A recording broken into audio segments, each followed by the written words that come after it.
So they first let me give you a reaction to that. Okay, number one, I don't believe them.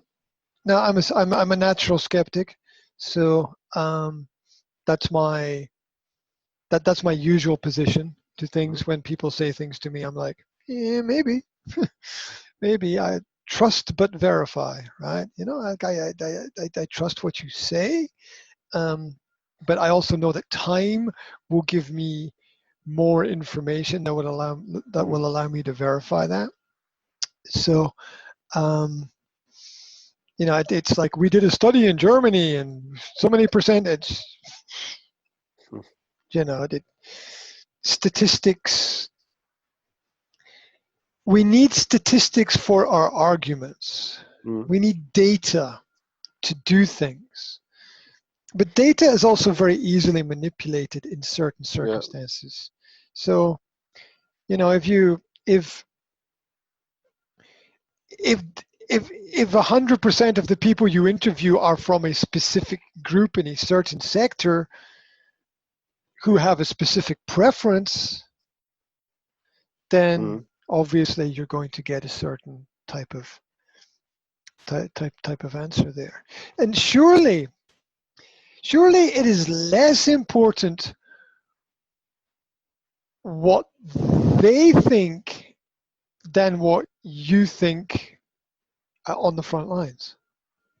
That would make sense to me. You know, if 50% of the people in Germany like listening to electro pop music, it doesn't mean that 50% of the people in Slovakia, Poland, and Hungary are going to like listening to electro pop music, because different countries still have different cultures. I know we like to think of it as one world and we're all the same, but you know, maybe in about 500 to 1,000 years we'll be at that point, but we're not at that point right now. So with good reason, statistics can be rejected with good reason. If there's a good reason for it. You know, it's 75% of people in Britain agree with the lockdown. It's like, really? Really? Really? Where are these mystery, invisible people that agree with this insanity? I don't see any anywhere. So I think it's all just invented or fabricated information. Now, as for hybrid, it just sounds like, let's use a cool word to describe. Yeah, it's like, because hybrid is used with cars. Yeah, so we're gonna have these hybrid work positions, which is, you know, hybrid is, what does it mean? Not complete, in transition. I don't know. Yeah, it's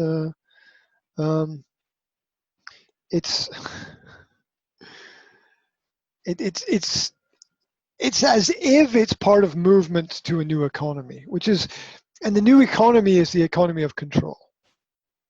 If we look at cars, right? The reason for so my parents just bought a new car, yeah, and I was asking them some questions about the car, and my dad said, "Oh, we're changing from diesel to petrol." And I said, "Okay, why are you changing from diesel to petrol?" He said, "It's cheaper." I'm like, "Well, how much cheaper?" "Oh, I'm not sure, but you know, it's cheaper." I said, "It's not cheaper if you drive more." Right? Right. I mean, where is it cheaper? Where is petrol really cheaper than diesel? Maybe if you're transporting it in giant oil tankers around the world, you'll be able to make some big profit on it, right? But, you know, where is petrol really cheaper than diesel? Because if you start to think about it and all the costs involved, that it's going to work out pretty much average at the end of the day.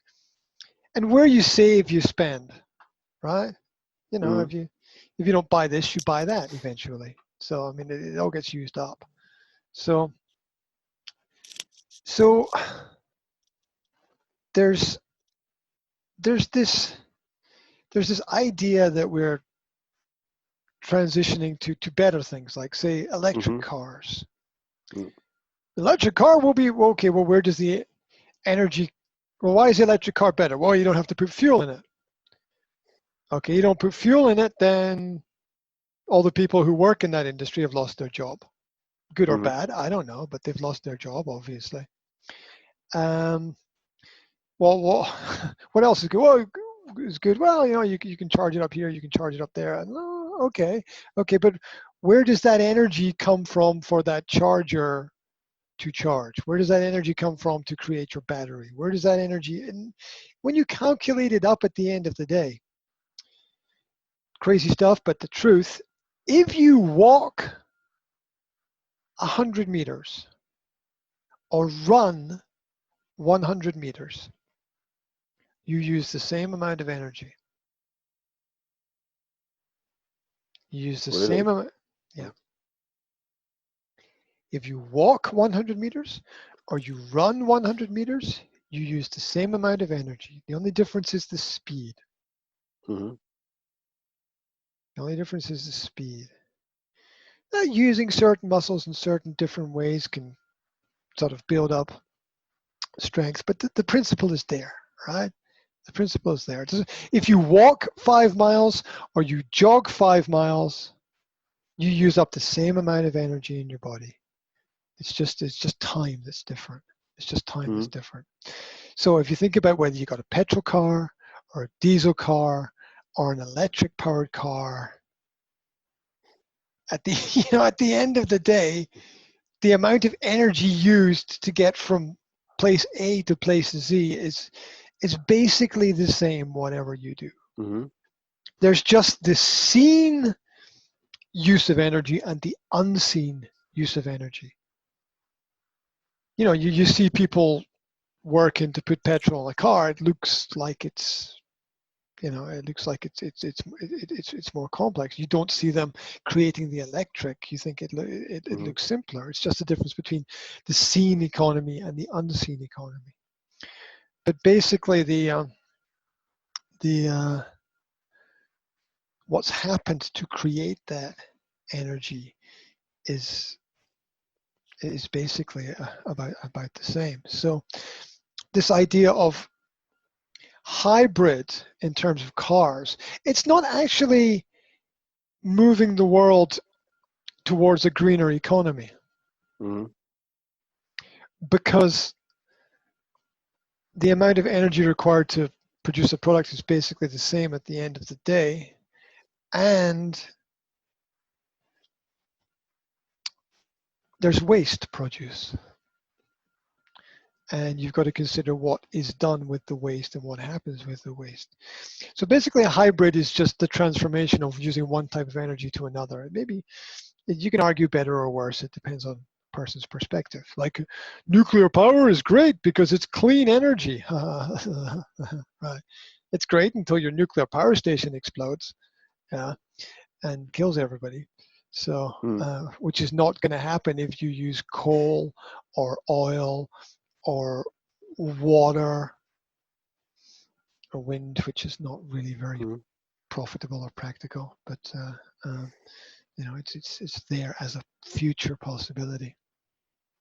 So so I think that if people say hybrid, what they're doing is they're just wearing a mask over the transformation of working in one way to working in another way.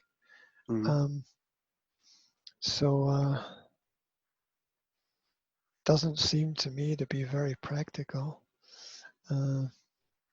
But that's the challenge, right?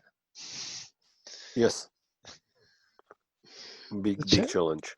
Yeah, absolutely. And I think it's like being mishandled. If you're living in Silicon Valley or some really strongly technologically orientated city, Mm-hmm. Seoul in South Korea or something like that. Maybe all of these changes make some kind of sense. Mm-hmm. But it definitely doesn't make sense in certain parts of the world, shall we say. Mm-hmm. It doesn't make sense at all. The putting a smartphone in somebody's hand before you give them clean water to drink is a little bit of a problem. Like Bill Gates said, we're gonna get a computer in every home. It's like, man, you got to build homes first, right? There's a hell of a lot of people in the world don't have homes, so you're not going to be able to put a computer in them. So get your priorities in order, and I think that it's called the ivory tower syndrome or symptom, where people who have the offices at the top of the buildings, Mm-hmm. they forget what it's like at the bottom. Mm-hmm. Yeah, when they've got their head in the clouds, they forget what it's like to have their feet in the dirt about what's going on the ground. And there's so many people right now in the same situation as the micromanagement of things has a giant negative side to it.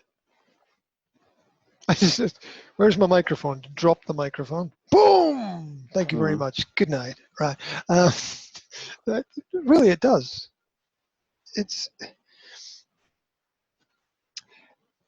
I mentioned earlier Mm-hmm.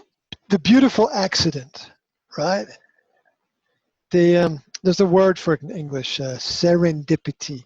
Serendipity is when wonderful things happen, but they're not planned. Mm-hmm. And a lot of the great things in life are serendipitous.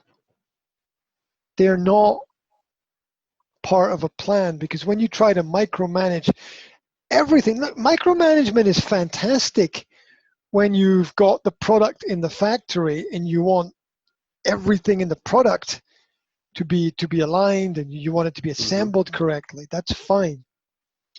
But you don't want micromanagement when someone's designing your television or your monitor or your computer or your car, because then you don't get the difference that you need to be better in that kind of situation. And this micromanagement of people's lifestyles, you need permission to go and visit these people, is wild. It's happening across the spectrum, whether you're in business or not.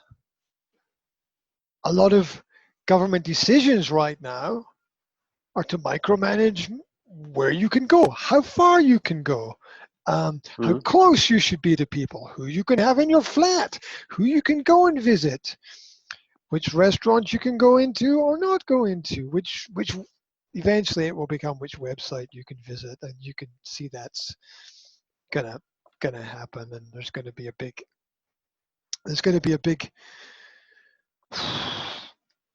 cut off on social media pretty soon, within the next year. Call it a strangulation of the unwanted elements on certain platforms. There will be a positive side to this. It will cause something new to grow. But there's the big platforms, the Instagram, the Twitter, the YouTube, the LinkedIn, are going to only definitely promote certain kinds of information, and it will be sad because, as I just mentioned, I think to be better, you have to be different Mm-hmm. than everyone else. And